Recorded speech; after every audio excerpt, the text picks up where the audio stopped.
So this is the Smith Wesson K22 Masterpiece, and it's very quickly become one of my favorite handguns, if not my favorite handgun. I really think it's a handgun that everyone should own. And what I mean by that is maybe not this particular model. It can be this particular model, but more so what this gun represents in my collection and what it can represent in yours. So before I get into that, however, I want to talk about sort of the history of this firearm, where this particular gun falls within that history, and then my personal experience with this gun. So the history of the K22 actually traces its origins back to the Great Depression. The first K22 was developed in the 1930s, and those guns today are pretty few and far between because they were not commonly purchased, right? People didn't have a lot of disposable income in the Great Depression to purchase a really high quality 22 LR. Secondly, the production of those handguns would be curtailed due to World War II. Smith & Wesson would switch most of their focus to government contracts producing service revolvers for the British government, the US government, among others. And they kind of pushed these 22 LR handguns off to the side. The K22 wouldn't be reintroduced until, I believe, 1947 or 1948, the late 1940s. And that's sort of the era that this gun is in, the K22 post-war era, because in 1958, they would stop calling it the K22, and along with all of the other Smith & Wesson catalog firearms, they would call them model designations. So the K22 became the Model 17. So this gun lies within that 1947 to 1958 time frame. There's a few other clues that tell me a little bit more about when this gun was produced. Unfortunately, Smith & Wesson doesn't keep a very nice, easily searchable database of serial numbers, and you'd have to pay to the Smith & Wesson Collector Society or museum or whatever to get a letter from the factory, and I don't feel like doing that.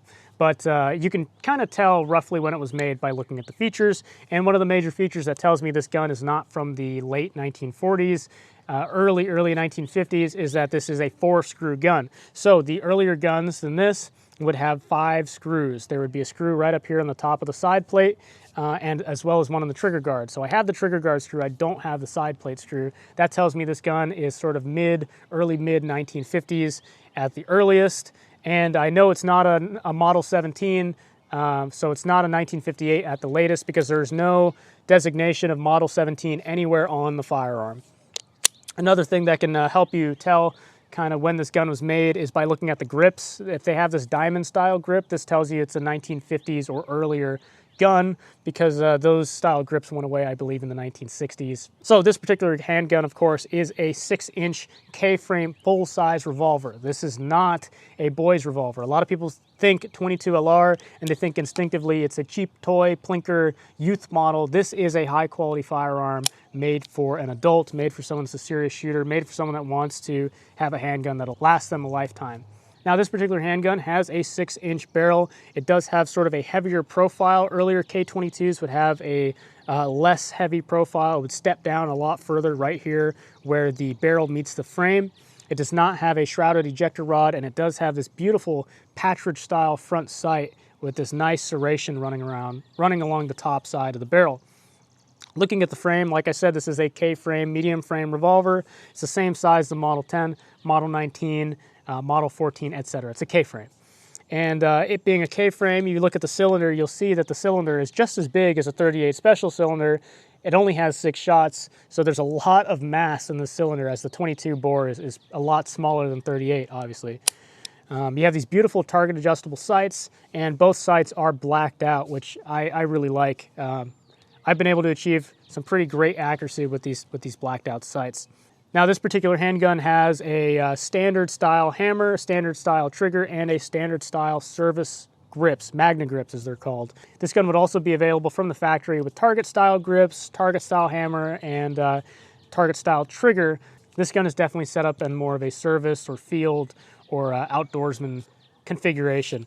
So I bought this gun off of a small time gun dealer up in New York, I believe. And I came all the way down here to Texas. The pictures weren't very good, so I managed to pick this gun up for a pretty fair price. And if you look at it, obviously it's been used, but I don't think this gun has been abused. And I say that because usually what I look for on these guns are messed up screw heads. And while this gun does have a lot of wear, there's no real serious gouges or nicks and dings in the outside appearance. There is some spots on the cylinder where the gun had timing issues and the guy pulled the trigger a couple more times and the firing pin was striking the cylinder.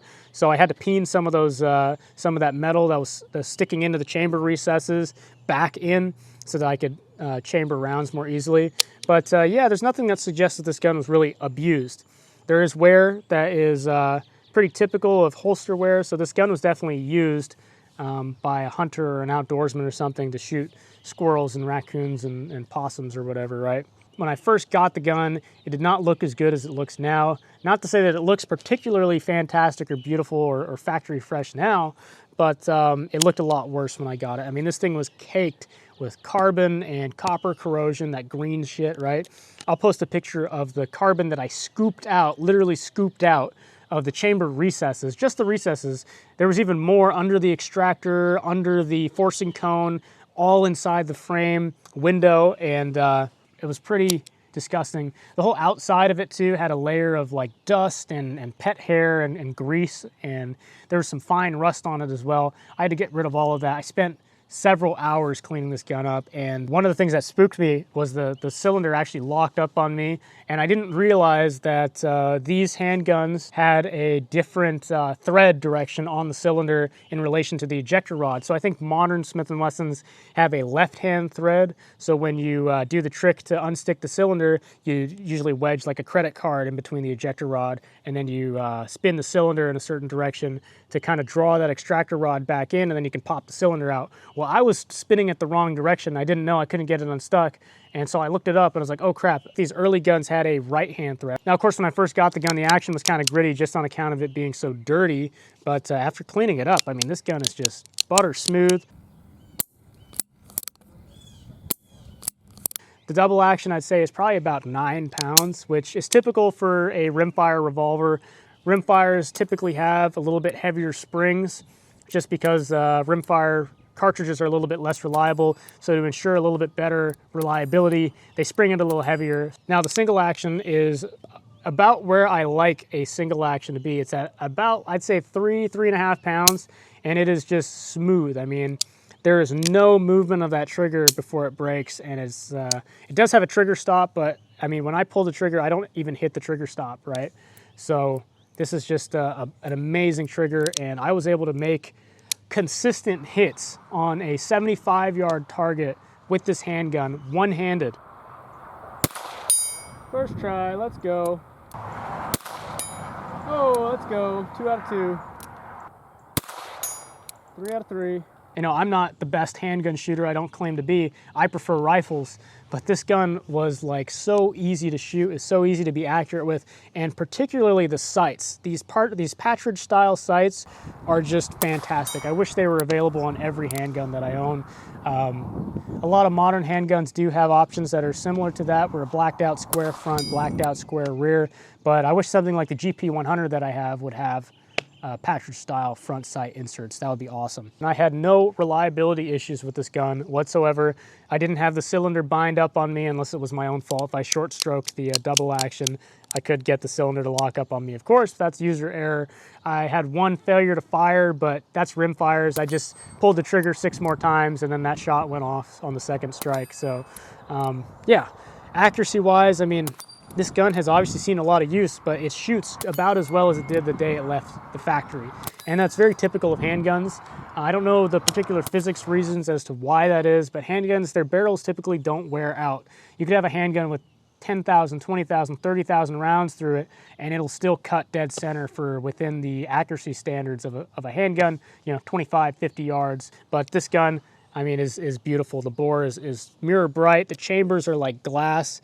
Again, I don't think this gun was abused. It was definitely used, but all of the major working components and everything that really matters works flawlessly. It's just the cosmetics that are lacking. But even with that, I think the blue on this gun is beautiful, and I think the wear definitely adds something to it. It also lowered the price down low enough to where I just bought it without even thinking about it, because I've always wanted one of these Smith & Wesson K22 or Smith & Wesson 22 revolvers in general. That was my chance to buy one for a really good price because it has so much cosmetic wear, and of course the state it was in when the guy had it, he probably way undervalued it. Now the blue on this gun is really beautiful. It's sort of a dark dull blue. It's not like a brilliant, bright blue. It's not mirror finish like some of the later Smith & Wessons. This is a gun that is meant to be used, that was used, and is going to be used for many decades to come.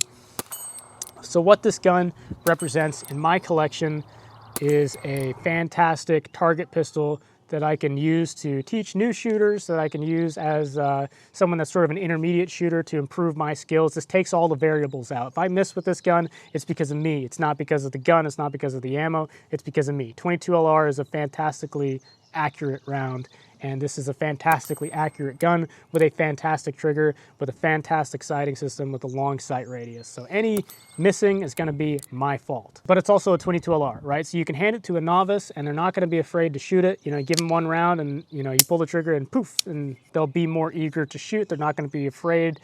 They're not going to flinch as much. You could very easily take this shooting in a bullseye competition for sure. I know I intend to use this in a EIC match if I get the chance to go to one, either in Alabama or in Camp Perry if I make it to Camp Perry this year. Now, of course, there were K22s that had the target setup. This is just the regular service grips.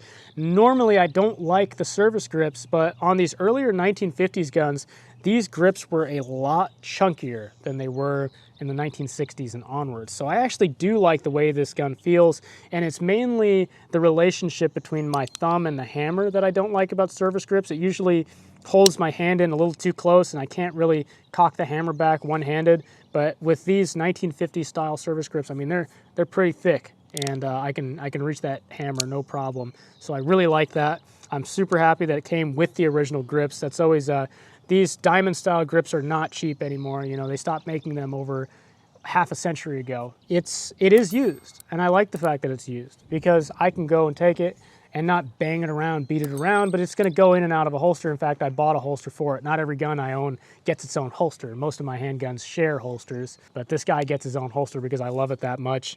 And it's gonna be used, it's gonna be taken outside. I'm gonna clean it, I'm gonna take care of it, but it's not like a pristine example that I would be so upset if I got one scratch on it or started to wear the bluing off in certain spots. I would recommend this handgun to pretty much anyone, beginner, expert, anywhere in between, collector. This handgun is just fantastic, right? Even if you already own one of these handguns, I'd recommend you buy one that is like this, that is used, that is a little older, that wasn't abused, but is mechanically fine, just has cosmetic wear. That way you're more inclined to use it. You're not as afraid to scratch it up. You're not as afraid to stick it in and out of a holster, because really those are the things that are the worst for a gun. It's not shooting it. You can take a gun to the range, load it up, shoot it a couple times, put it back in the box, put it back in the safe, and that gun is as good as the day it left the factory. And if you do that for your entire life, that gun is going to be in pristine condition. What really wears down guns is putting it in and out of a holster, carrying it every day, carrying it out on the trail, letting it get rained on, setting it down on the range table, picking it back up, setting it down on the table. That's the stuff that really leaves scratches and dents and dings on a handgun. If it's already got those marks, then hey, it's already been done. You can't take it back. You can only add to the character. You might look at the prices on some of these and think, why would anyone pay $1,000 for a 22 LR? I can get a Heritage Rough Rider for 70 bucks, right? Well, this is not a Heritage Rough Rider. Like I mentioned earlier, this is a full-size Smith & Wesson K-frame, and it's built to the same standards as a Smith & Wesson K-frame 38 Special, 357 Magnum, any of the full centerfire Smith & Wesson revolvers. So if you want a high-quality 22 LR, and I recommend everyone does have one of those in their collection because it is a no-excuse gun, and you're gonna get a lot of mileage out of it. 22 LR, of course, is ubiquitous. It's inexpensive. This is a gun that's legal in pretty much every jurisdiction on earth that I can think of. Some countries, you know, they have very restrictive gun laws, but generally you can get a 6-shot 22 LR revolver in whatever country you're at. Speaking of 6 shots, I like that. 10-shot revolvers, I tell you what, cleaning these 6 frickin' chambers is enough of a chore. I couldn't imagine doing it 10 or 9 times or 8 times or however many shots they can fit in a revolver now. So I like the 6 shots. The extra mass in that cylinder gives it a pretty good balance as well compared to a like a full underlug. I have a 6-inch 586. I think it's too front heavy. This is like perfectly balanced right here in the center, and that's kind of where I like it. 6-inch K-frame just balances so perfectly. It balances about the same as a Model 14. Of course, that has a thicker barrel, but it also has a larger bore, so there's more material removed inside. But they balance about the same. I'm pretty sure this 22 LR is a couple ounces heavier than that .38 special. So yeah, if you're just getting into shooting, or you've been shooting a while, or you need something you know, that'll last you a lifetime, some kind of high quality 22 LR pistol, I would seriously recommend Smith Wesson K22 Masterpiece, Model 17, any of those, right? Smith Wesson still makes one of these. I'm not a big fan of the new Smith Wesson Classics series. It's not necessarily the frame lock itself, it's more so the changes to the geometry of the frame I dislike. But if you have to, I'd say buy one of those. That's probably a fantastic firearm. Smith Wesson still makes high quality firearms. Of course, they have the 10-shot 617. Ruger has their GP100. Colt has a Python in 22 LR, I think. There's all kinds of options for high quality 22 LRs. Before this, the gun I would use in place of this was a Beretta 87 Target. That was about $1,000, and that's a high quality 22 LR. CZ75 Cadet, another great option for an automatic. Smith & Wesson Model 41. I was looking for one of those for the longest. Ended up buying one of these instead. So yeah, fantastic handgun. Everyone should own one of these. Everyone should have a high quality 22 LR in their collection. So if you have some experience with one of these, or you own one of these, or you had one of these, please talk about it down in the comments. I like hearing stories about people's experience, especially with these old guns, and especially these 22s. You know, people always have these cool stories from their childhood or whatever, how they used to have one growing up, and they used to take it down to the creek and you know, shoot cans and stuff and whatever, back when America was a different country, I suppose. But yeah, thank you for watching. Have a good one. Sorry this video took so long to make. Been having some weather here and a lot of other projects coming up, so been busy. Thank you for watching.